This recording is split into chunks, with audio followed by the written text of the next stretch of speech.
इसी बीच चित्तौड़गढ़ के कपासन से एक खबर मिल रही है, जहां रीको एरिया स्थित औद्योगिक इकाई में रात 11:15 पर भीषण धमाका सुनाई दिया।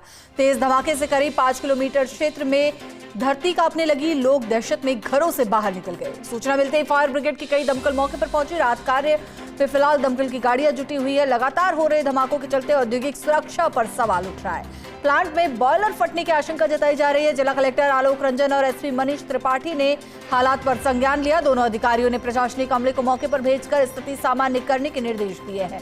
प्रशासन अलर्ट मोड पर है। क्षेत्र को फिलहाल सुरक्षित किया जा रहा है। नुकसान के आंकलन की प्रक्रिया जारी है। खबर पर ज्यादा जानकारी के लिए सीनियर रिपोर्टर पीके अग्रवाल हमारे साथ जुड़ चुके हैं। पीके, लगातार जो धमाके हो रहे हैं उन्हीं में से आज एक बार फिर से एक तेज धमाका सुनाई दिया। क्या जानकारी मिल रही है? हिमांद्री, दरअसल ये पूरा मामला है चित्तौड़गढ़ जिले के कपासन उपखंड क्षेत्र में रीको एरिया है। वहां पर मरून इंडस्ट्रीज है। इंडस्ट्रीज में धमाका हुआ है। ये जो इंडस्ट्रीज है वो केमिकल कलर बनाने का काम करती है और निश्चित तौर पर जिस तरह से धमाके के बाद करीबन 5-6 किलोमीटर का इलाका सहम गया, लोग जग गए, बड़ी बड़ी लपटें दूर से दिखाई दे रही हैं, तो स्वाभाविक तौर पर बड़ा हादसा है।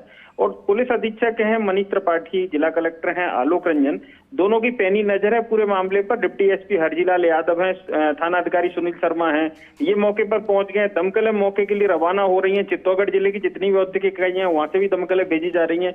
लेकिन अभी स्थिति स्पष्ट इसलिए नहीं हो पा रही है कि मौके तक कोई नहीं पहुंच पा रहा है। प्लांट में जबरदस्त आग लगी हुई है, तो कितनी हानि हुई है, अंदर कितनी मैन पावर थी, क्या कोई जनहानि हुई है, ये सारी बातें जब होंगी जब स्थिति पर नियंत्रण पाया जाए।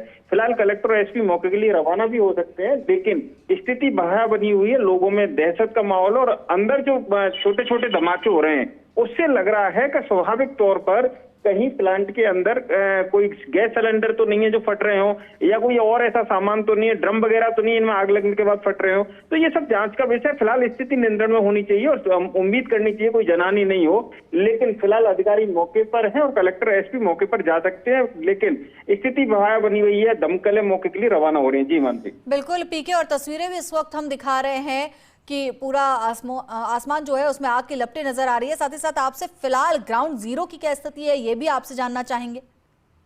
ग्राउंड जीरो की बात करें तो ग्रामीण क्षेत्रों में 5-5, 7-7 किलोमीटर दूर जो गांव बचे हुए हैं प्लांट से, वहां से लोग मोबाइलों से विजुअल ले लेकर के भेज रहे हैं, वीडियो बना रहे हैं और उनमें दहशत का माहौल है।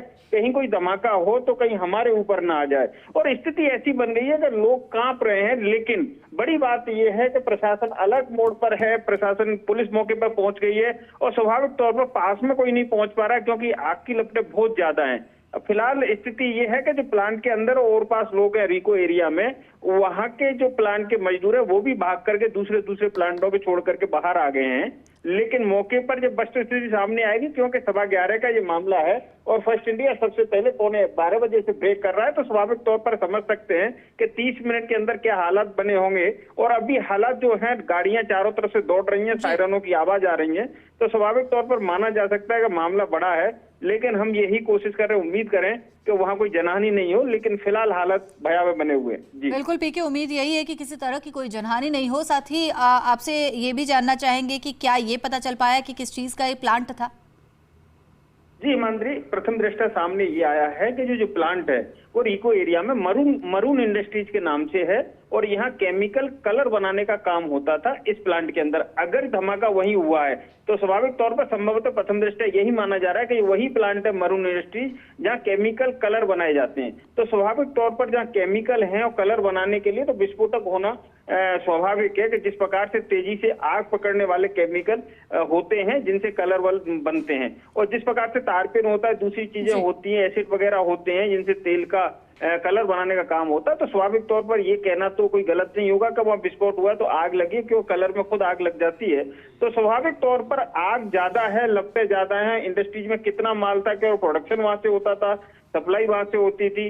निश्चित तौर पर इंडस्ट्रीज में बड़ा धमाका है और धमाके के साथ साथ जिस तरह से ये जो इंडस्ट्रीज है, बताया जा रहा है कि जहाँ केमिकल कलर बनाए जाते थे, तो स्वाभाविक तौर पर जब तक आग कंट्रोल नहीं होगी तब तक ये कह पाना गलत होगा कि कितना नुकसान हुआ है, क्या कोई जनहानि हुई है कि नहीं हुई है, क्या स्थिति है। ये सारी स्थिति स्पष्ट जब होंगी जब हालात पर नियंत्रण होगा। जी शुक्रिया पीके इस जानकारी के लिए।